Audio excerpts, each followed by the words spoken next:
بسم اللہ الرحمن الرحیم۔ السلام علیکم دوستو، 14ویں پارٹ میں آپ سب نے سنا کہ جنگ احد کس وجہ سے شروع ہوئی۔ اب اس کے آگے سنیں۔ جب کفار مکہ اور رسول اکرم صلی اللہ تعالیٰ علیہ وسلم اور آپ کے ساتھی یعنی صحابہ کرام احد کے میدان میں جمع ہوئے، اور جب حضور نے دیکھا کہ کافروں کی فوج کا کمانڈر قبیلہ بنی عبدالدار کا ایک آدمی ہے، تو آپ نے بھی اسلامی فوج کا جھنڈا حضرت مصعب بن عمیر رضی اللہ تعالی عنہ کو عطا فرما دیا، جو قبیلہ بنو عبدالدار سے تعلق رکھتے تھے۔ سب سے پہلے کفار قریش کی عورتیں دف بجا بجا کر ایسے اشعار گاتی ہوئی آگے بڑھیں جن میں ان لوگوں کا ماتم تھا جو بدر کے میدان میں مسلمانوں کے ہاتھوں مارا گیا تھا، ساتھ ہی ان اشعار میں بدلہ لینے کا جوش بھرا ہوا تھا۔ کافروں کی فوج کا کمانڈر ابو سفیان کی بیوی ہند آگے آگے اور کفار قریش کے بڑے بڑے گھرانے کی 14 عورتیں اس کے ساتھ ساتھ تھیں، اور یہ سب آواز ملا کر یہ اشعار پڑھ رہی تھیں جن کا ترجمہ ہے: ہم آسمان کے ستاروں کی بیٹیاں ہیں، ہم قالینوں پر چلنے والیاں ہیں، اگر تم بڑھ کر لڑو گے تو ہم تم سے گلے ملیں گے، اور پیچھے قدم ہٹایا تو تم سے الگ ہو جائیں گے۔ مشرکین کی لائنوں میں سے سب سے پہلے جو شخص جنگ کے لیے نکلا وہ ابو عامر اوسی تھا، جس کی عبادت اور پرہیزگاری کو دیکھ کر مدینہ والے اس کو راہب کہا کرتے تھے، مگر رسول اللہ صلی اللہ تعالیٰ علیہ وسلم نے اس کا نام فاسق رکھا تھا، یعنی گناہ کرنے والا۔ زمانہ جاہلیت میں یہ شخص اپنے قبیلے اوس کا سردار تھا اور مدینہ کا بہت ہی مقبول اور خاص آدمی تھا، مگر جب رسول اکرم صلی اللہ تعالیٰ علیہ وسلم مدینہ میں تشریف لائے تو یہ شخص حسد میں جل بھن کر اللہ کے رسول صلی اللہ تعالیٰ علیہ وسلم کی مخالفت کرنے لگا، اور مدینہ سے نکل کر مکہ چلا گیا، اور کفار قریش کو حضور صلی اللہ تعالیٰ علیہ وسلم سے جنگ کرنے کے لیے تیار کیا۔ اس کو بڑا بھروسہ تھا کہ میری قوم جب مجھے دیکھے گی تو رسول اللہ صلی اللہ تعالیٰ علیہ وسلم کا ساتھ چھوڑ دے گی، چنانچہ اس نے میدان میں نکل کر پکارا کہ اے انصار، یعنی اے مدینہ کے لوگوں جو میرے خاندان سے ہو، کیا تم لوگ مجھے پہچانتے ہو؟ میں ابو عامر راہب ہوں۔ انصار نے چلا کر کہا، ہاں ہاں اے فاسق، ہم تجھ کو خوب پہچانتے ہیں، خدا تجھے رسوا کرے۔ ابو عامر اپنے لیے فاسق کا لفظ سن کر تلملا گیا، کہنے لگا، ہائے افسوس، میرے بعد میری قوم بالکل ہی بدل گئی۔ پھر کفار قریش کی ایک ٹولی جو اس کے ساتھ تھی مسلمانوں پر تیر برسانے لگی۔ اس کے جواب میں انصار نے بھی اس زور کا پتھر برسایا کہ ابو عامر اور اس کے ساتھی میدان جنگ سے بھاگ کھڑے ہوئے۔ کفار قریش کی فوج کا کمانڈر طلحہ بن ابو طلحہ لائن سے نکل کر میدان میں آیا اور کہنے لگا، کیوں مسلمانوں، تم میں کوئی ایسا ہے کہ یا وہ مجھ کو دوزخ میں پہنچا دے یا خود میرے ہاتھ سے وہ جنت میں پہنچ جائے۔ اس کی یہ گھمنڈ سے بھری ہوئی بات سن کر فاتح خیبر حضرت علی شیر خدا رضی اللہ تعالی عنہ نے فرمایا کہ ہاں میں ہوں۔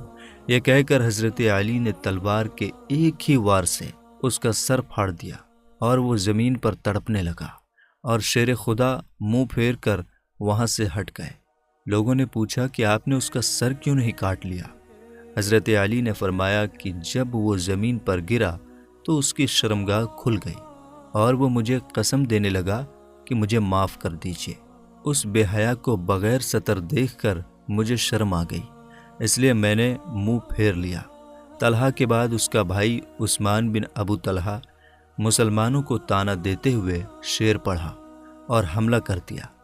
حضرت حمزہ رضی اللہ تعالی عنہ اس کے مقابلے کے لیے تلوار لے کر نکلے، اور اس کے کاندھے پر ایک ایسا وار کیا کہ تلوار ریڑھ کی ہڈی کو کاٹتی ہوئی کمر تک پہنچ گئی، اور حضرت حمزہ کے منہ سے یہ نعرہ نکلا جس کا ترجمہ ہے، میں حاجیوں کو سیراب کرنے والے عبد المطلب کا بیٹا ہوں، مجھ سے پنگا مت لینا ورنہ ہر ایک کا حشر یہی ہوگا۔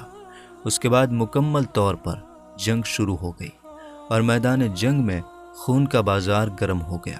حضور پاک صلی اللہ تعالیٰ علیہ وسلم کے مبارک ہاتھ میں ایک تلوار تھی جس پر یہ شعر لکھا ہوا تھا، جس کا ترجمہ ہے بزدلی میں شرم ہے اور آگے بڑھ کر لڑنے میں عزت ہے، اور آدمی بزدلی کر کے تقدیر سے نہیں بچ سکتا۔ اللہ کے رسول صلی اللہ تعالیٰ علیہ وسلم نے فرمایا کہ کون ہے جو اس تلوار کو لے کر اس کا حق ادا کرے؟ یہ سن کر بہت سے لوگ اس سعادت کے لیے لپک پڑے، مگر یہ سعادت حضرت ابو دجانہ رضی اللہ تعالیٰ عنہ کے نصیب میں تھا کہ حضور پاک صلی اللہ تعالیٰ علیہ وسلم نے اپنی تلوار اپنے ہاتھ سے حضرت ابو دجانہ رضی اللہ تعالیٰ عنہ کے ہاتھ میں دے دی۔ حضرت ابو دجانہ رضی اللہ تعالیٰ عنہ یہ سعادت پا کر خوشی اور مسرت میں جھوم اٹھے اور عرض کیا کہ یا رسول اللہ صلی اللہ تعالیٰ علیہ وسلم، اس تلوار کا حق کیا ہے؟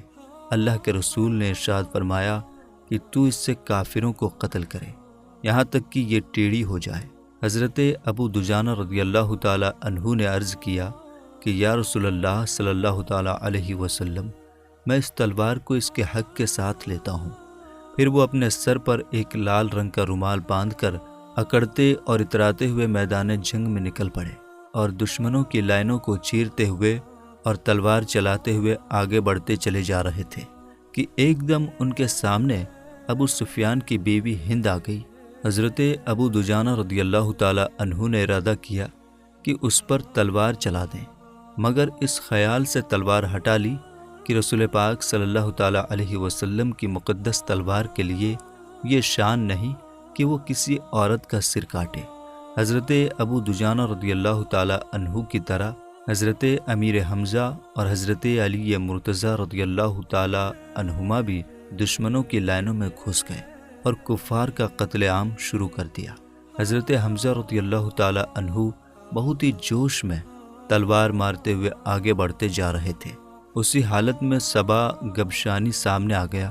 حضرت امیر حمزہ نے تڑپ کر فرمایا کہ اے عورتوں کا ختنہ کرنے والی عورت کے بچے، ٹھہر کہاں جاتا ہے؟ تو اللہ و رسول سے جنگ کرنے چلا آیا ہے۔ یہ کہہ کر اس پر تلوار چلا دی اور وہ دو ٹکڑے ہو کر زمین پر ڈھیر ہو گیا۔ وحشی جو ایک حبشی غلام تھا اور اس کا آقا جبیر بن مطعم اس سے وعدہ کر چکا تھا کہ اگر تو حضرت امیر حمزہ کو قتل کر دے تو میں تجھ کو آزاد کر دوں گا۔ وحشی ایک چٹان کے پیچھے چھپا ہوا تھا اور حضرت امیر حمزہ رضی اللہ تعالی عنہ کی طاق میں تھا۔ جو ہی حضرت امیر حمزہ اس کے قریب پہنچے، اس نے دور سے اپنا نیزہ پھینک کر مارا جو آپ کی ناف میں لگا اور پیٹھ کی طرف سے نکل گیا۔ اس حال میں بھی حضرت امیر حمزہ رضی اللہ تعالی عنہ تلوار لے کر اس کی طرف بڑھے، مگر زخم اتنا زیادہ تھا کہ گر پڑے اور شہادت سے سرفراز ہو گئے۔ کفار مکہ کے لیڈر خود کٹ کٹ کر گرتے چلے جا رہے تھے، مگر ان کا جھنڈا گر نہیں پا رہا تھا۔ ایک کے قتل ہونے کے بعد دوسرا اس جھنڈے کو اٹھا لیتا تھا۔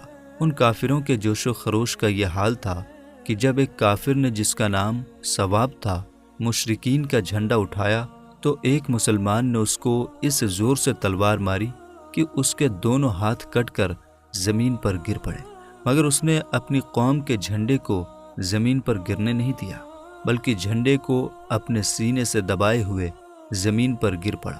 اسی حالت میں مسلمانوں نے اس کو قتل کر دیا، مگر وہ قتل ہوتے ہوتے یہی کہتا رہا کہ میں نے اپنا فرض ادا کر دیا، میں نے اپنی ڈیوٹی مکمل کر دیا۔ اس کے مرتے ہی ایک بہادر عورت جس کا نام عمرہ تھا، اس نے جھپٹ کر اپنی قوم کے جھنڈے کو اپنے ہاتھ میں لے کر بلند کر دیا۔ یہ منظر دیکھ کر قریش کو غیرت آئی اور ان کی بکھری ہوئی فوج سمٹ آئی اور ان کے اکھڑے ہوئے قدم پھر جم گئے۔ ابو عامر راہب کفار کی طرف سے لڑ رہا تھا، مگر ان کے بیٹے حضرت حنظلہ رضی اللہ تعالی عنہ پرچم اسلام کے نیچے جہاد کر رہے تھے۔ حضرت حنظلہ رضی اللہ تعالی عنہ نے بارگاہ رسالت میں عرض کیا کہ یا رسول اللہ صلی اللہ تعالی علیہ وسلم، مجھے اجازت دیجیے کہ میں اپنی تلوار سے اپنے باپ ابو عامر راہب کا سر کاٹ کر لاؤں، مگر حضور رحمت للعالمین صلی اللہ تعالی علیہ وسلم کی رحمت نے یہ گوارا نہیں کیا کہ بیٹے کی تلوار باپ کا سر کاٹے۔ حضرت حنظلہ رضی اللہ تعالی عنہ اس قدر جوش میں بھرے ہوئے تھے کہ سر ہتھیلی پر رکھ کر بہت ہی بہادری کے ساتھ لڑتے ہوئے بیچ لشکر میں پہنچ گئے اور کفار کے کمانڈر اور سردار ابو سفیان پر حملہ کر دیا، اور قریب تھا کہ حضرت حنظلہ کی تلوار ابو سفیان کا کام تمام کر دے کہ اچانک پیچھے سے سداد بن الاسود نے جھپٹ کر وار کو روکا اور حضرت حنظلہ رضی اللہ تعالی عنہ کو شہید کر دیا۔ حضرت حنظلہ رضی اللہ تعالی عنہ کے بارے میں حضور اکرم صلی اللہ تعالی علیہ وسلم نے فرمایا کہ فرشتے حنظلہ کو غسل دے رہے ہیں۔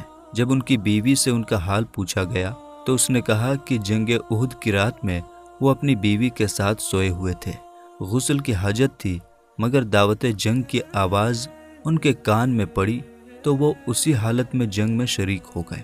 یہ سن کر حضور اقدس صلی اللہ تعالی علیہ وسلم نے فرمایا کہ یہی وجہ ہے کہ فرشتوں نے اس کو غسل دیا۔